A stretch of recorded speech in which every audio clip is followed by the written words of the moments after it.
Norte Agropecuário entrevista Ricardo Neukirchner. Ele é CEO da Aquabel. Nós estamos no município de Paranaíba, no Mato Grosso do Sul, divisa de Minas Gerais com o estado de São Paulo.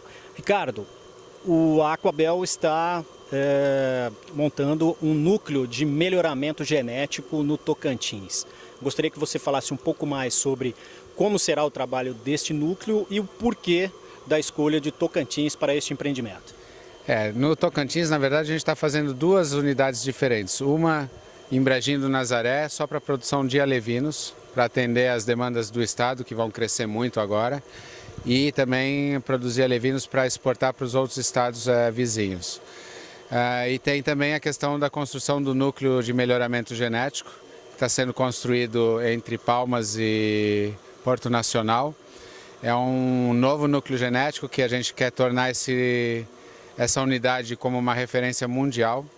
Lá vão ser feitos investimentos aí na ordem de 10 a 12 milhões de reais, através da Genomar Genetics, que é uma empresa do nosso grupo. E a ideia lá é fazer uma coisa que não existe no mundo inteiro. Então é uma nova visão do melhoramento genético. E essa estrutura vai ser feita toda ali dentro de Tocantins. E a gente escolheu Tocantins por alguns pontos muito interessantes. A gente tem ali em Tocantins a questão de uma abundância de qualidade de água muito grande. Tem temperaturas ideais para o cultivo de tilápia. E uma logística muito boa na questão de aviões. Então a gente tem um aeroporto central muito grande e dali a gente pode distribuir a nossa genética para todas as nossas unidades que tem no Brasil e também para fazer exportações de genética, porque a ideia desse núcleo de genética é fazer melhoramento genético para exportar para o resto do mundo.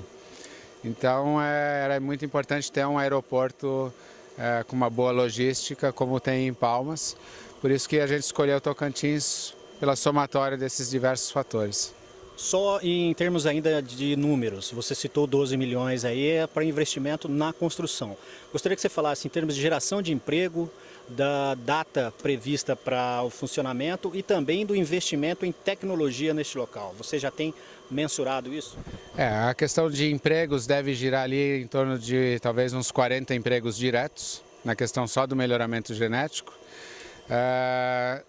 O custo mensal de operação de uma unidade dessa, de investimentos mensais, eles são na faixa aí de 90 mil dólares por mês.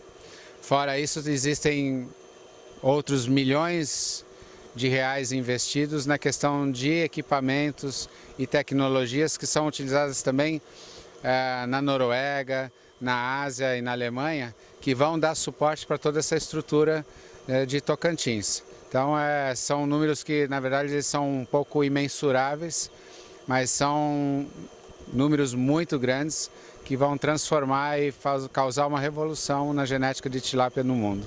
Você nos apresentou a unidade aqui do interior do Mato Grosso do Sul, Paranaíba, e eu gostaria que você explicasse um pouco aqui como é o funcionamento. Nós visitamos o laboratório, nós visitamos outras unidades e fale um pouco mais sobre a tecnologia empregada aqui e o funcionamento dessa unidade aqui. Essa tecnologia daqui é a mesma que a gente utiliza nas outras 8 unidades de produção de alevino. Basicamente nós temos reprodutores, machos e fêmeas, que estão agrupados. Uma vez por semana esses peixes são todos capturados, vistoriados se são macho ou fêmea. Se forem fêmeas a gente verifica se estão com ovos. Se tiverem com ovos a gente coleta esses ovos e transfere ele para as incubadoras. Das incubadoras eles vão para umas bandejas de absorção do saco vitelino. Depois eles vão para uns tanques de engorda, onde permanecem por 30 dias, para terminar o ciclo de larva até se tornar um alevino pronto para comercialização. Esse é um período desde a desova até a venda, é um ciclo que costuma durar em torno de 30 dias. Para encerrar, Ricardo, desde já agradecendo aqui a sua atenção e até mesmo o fato de nos apresentar aqui o empreendimento. Há 2 anos a sua empresa ela ganhou um pool mundial, uma parceria com uma empresa mundial. Fale um pouco mais sobre como foi essa negociação e o alcance da Aquabel também, além das fronteiras do Brasil. Essa entrada desse grupo na Aquabel, ele mudou radicalmente a história da empresa. Nós não teríamos aqui no Brasil condição nenhuma de fazer investimento de milhões de dólares em genética, isso é uma coisa totalmente fora da realidade prática da tilápia. E com a entrada de um grupo desse, você passa a usar tecnologias que não estavam disponíveis antes para a tilápia. E eles estão fazendo isso e investindo isso porque eles não estão pensando em produzir tilápia apenas para o Brasil, senão essa conta não fecha. Mas esse melhoramento genético está sendo feito em Tocantins, a ideia é exportar reprodutor para o mundo inteiro. Então a gente passa a falar num volume de bilhões de peixes anualmente. Isso torna a atividade viável e esses investimentos eles podem ser recuperados a médio e longo prazo. Por isso que essas empresas de genética estão investindo nesse segmento. E isso é muito positivo para a atividade como um todo, porque a entrada de um grupo como esse, ele estimula que outros grupos que competem com esse grupo de genética também venham para o Brasil investir em tilápia. Isso vai fazer com que a atividade cresça muito nos próximos anos, o que vai ser muito bom para o produtor e também para o consumidor, porque a partir do momento que você passa a ter peixes que crescem muito mais rápido, com custo de produção muito mais barato, esse peixe vai chegar ao consumidor também de uma maneira mais barata. Muito obrigado e parabéns pelo trabalho. Obrigado a vocês pela visita. Prazer. Norte Agropecuário falando de Paranaíba, Mato Grosso do Sul, divisa do Minas Gerais com São Paulo, e uma unidade de uma empresa que está expandindo a sua atuação para o estado do Tocantins.